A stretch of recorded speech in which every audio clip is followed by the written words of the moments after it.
Here is a little story about love by Guy de Maupassant with a little twist at the end for Valentine's Day. In the spring, when the first fine spring days come and the earth awakens and assumes its garment of verdure, when the perfumed warmth of the air blows in our faces and fills our lungs and even appears to penetrate to our heart, we feel vague longings for undefined happiness, a wish to run, to walk at random, to inhale the spring. As the winter had been very severe the year before, this longing assumed an intoxicating feeling in May. It was like a superabundance of sap. Well, one morning on walking, I saw from my window the blue sky, glowing in the sun above the neighboring houses. The canaries, hanging in the windows, were singing loudly, and so were the servants on every floor. A cheerful noise rose up from the streets, and I went out with my spirits as bright as the day was, to go, I did not exactly know where. Everybody I met seemed to be smiling. An air of happiness appeared to pervade everything in the warm light of returning spring. One might almost have said that a breeze of love was blowing through the city, and the young women whom I saw in the streets in their morning toilette, in the depth of whose eyes there lurked a hidden tenderness, and who walked with languid grace, filled my heart with agitation. Without knowing how or why, I found myself on the banks of the Seine. Steamboats were starting for Suresnes, and suddenly I was seized by an unconquerable wish to have a walk through the woods. The deck of the Mouche was crowded with passengers, for the sun in early spring draws you out of the house in spite of yourself, and everybody moves about, goes and comes, and talks to his neighbor. I had a female neighbor, a little work girl, no doubt, who possessed the true Parisian charm. A little head with light curly hair, which looked like frizzed light, came down to her ears and descended to the nape of her neck, danced in the wind, and then became such light-colored down that one could scarcely see it, but on which one felt an irresistible desire to impress a shower of kisses. Under the magnetism of my looks, she turned her head towards me and then immediately looked down, while a slight fold, which looked as if she were ready to break out into a smile, also showed that fine silky pale down which the sun was gilding a little. The calm river grew wider. The atmosphere was warm and perfectly still, but a murmur of life seemed to fill all space. My neighbor raised her eyes again, and this time, as I was still looking at her, she smiled decidedly. She was charming like that, and in her passing glance I saw 1,000 things which I had hitherto been ignorant of, for I saw unknown depths, all the charm of tenderness, all the poetry which we dream of, all the happiness which we are continually in search of in it. I felt an insane longing to open my arms and to carry her off somewhere, so as to whisper the sweet music of words of love into her ears. I was just going to speak to her when somebody touched me on the shoulder, and when I turned round in some surprise, I saw an ordinary-looking man who was neither young nor old, and who gazed at me sadly. "I should like to speak to you," he said. I made a grimace, which he no doubt saw, for he added, "It is a matter of importance." I got up, therefore, and followed him to the other end of the boat. And then he said, "Monsieur, when winter comes with its cold, wet, and snowy weather, your doctor says to you constantly, 'Keep your feet warm, guard against chills, colds, bronchitis, rheumatism, and pleurisy.' Then you are very careful. You wear flannel, a heavy greatcoat, and thick shoes. But all this does not prevent you from passing 2 months in bed. But when spring returns with its leaves and flowers, its warm, soft breezes, and its smells of the fields, which cause you vague disquiet and causeless emotion, nobody says to you, 'Monsieur, beware of love. It is lying in ambush everywhere. It is watching for you at every corner. All its snares are laid. All its weapons are sharpened. All its guiles are prepared. Beware of love. Beware of love. It is more dangerous than brandy, bronchitis, or pleurisy. It never forgives and makes everybody commit irreparable follies. Yes, monsieur, I say that the French government ought to put large public notices on the walls with these words: Return of spring, French citizens, beware of love, just as they put beware of paint. However, as the government will not do this, I must supply its place and say to you, beware of love, for it is just going to seize you, and it is my duty to inform you of it, just as in Russia they inform anyone that his nose is frozen. I was much astonished at this individual, and assuming a dignified manner, I said, Really, monsieur, you appear to me to be interfering in a matter which is no business of yours. He made an abrupt movement and replied, Ah, monsieur, if I see that a man is in danger of being drowned at a dangerous spot, ought I to let him perish? So, just listen to my story, and you will see why I ventured to speak to you like this. It was about this time last year that it occurred, but first of all, I must tell you that I am a clerk in the Admiralty, where our chiefs, the commissioners, take their gold lace and quill driving officers seriously, and treat us like foretop men on board a ship. Well, from my office, I could see a small bit of blue sky and the swallows, and I felt inclined to dance among my portfolios.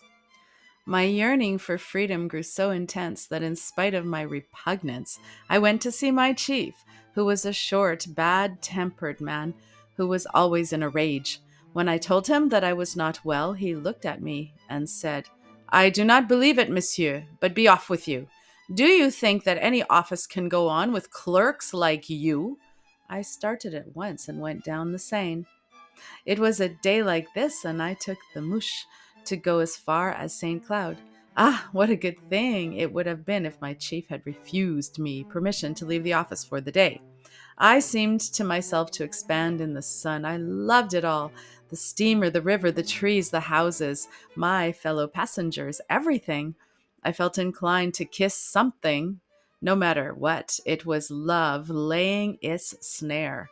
Presently, at the Trocadero, a girl with a small parcel in her hand came on board and sat down opposite to me.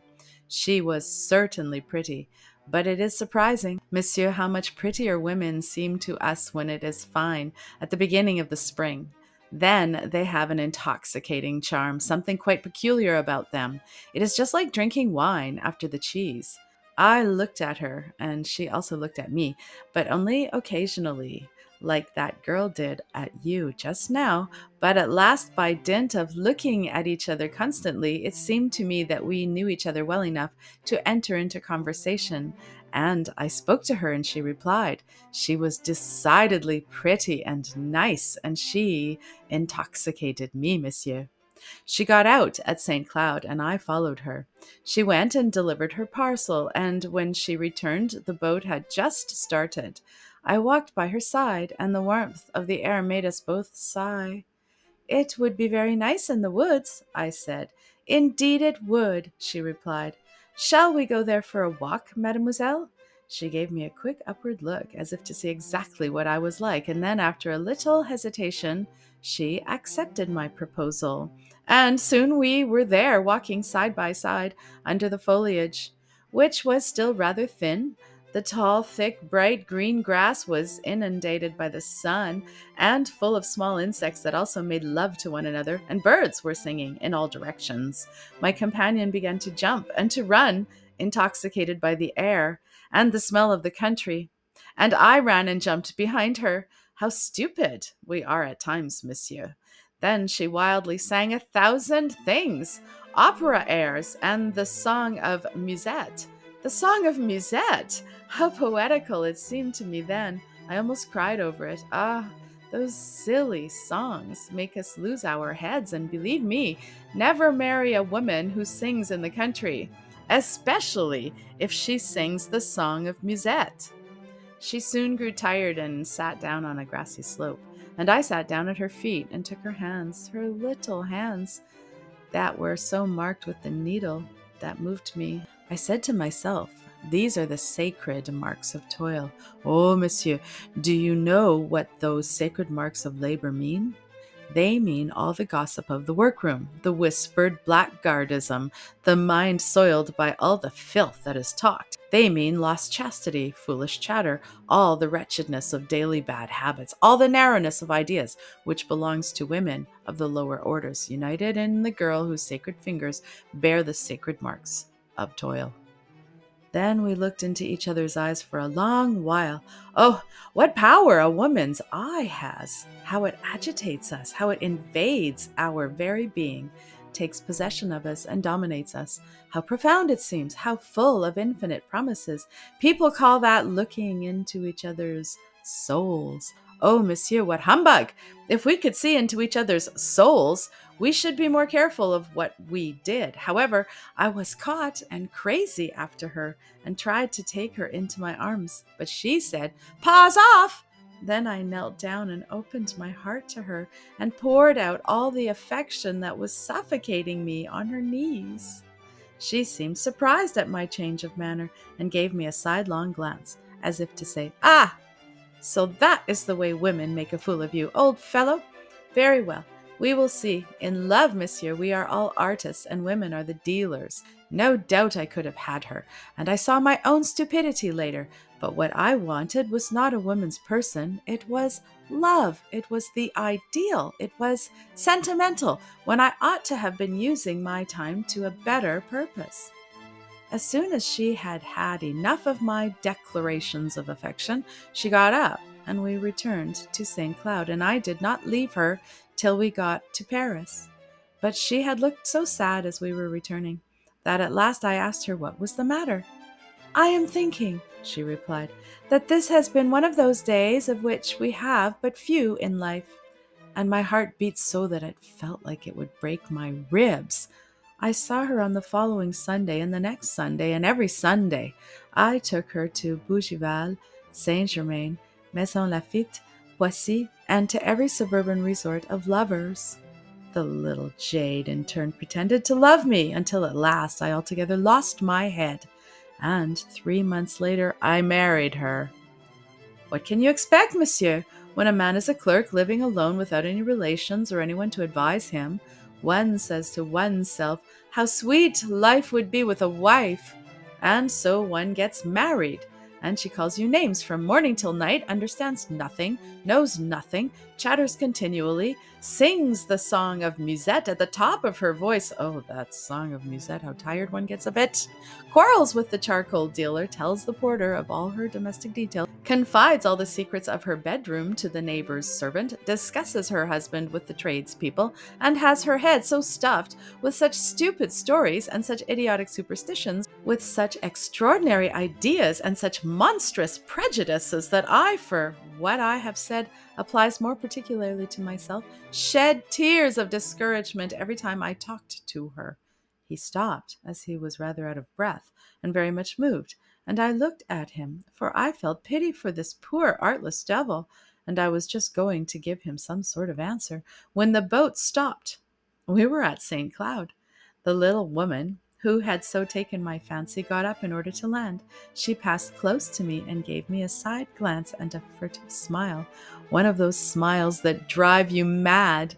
Then she jumped on the landing stage. I sprang forward to follow her, but my neighbor laid hold of my arm. I shook myself loose, however, whereupon he seized the skirt of my coat and pulled me back, exclaiming, "You shall not go, you shall not go," in such a loud voice that everybody turned around and laughed, and I remained standing motionless and furious, but without venturing to face scandal and ridicule, and the steamboat started. The little woman on the landing stage looked at me as I went off with an air of disappointment, while my persecutor rubbed his hands and whispered to me, "I have done you a great service, you must acknowledge." The end.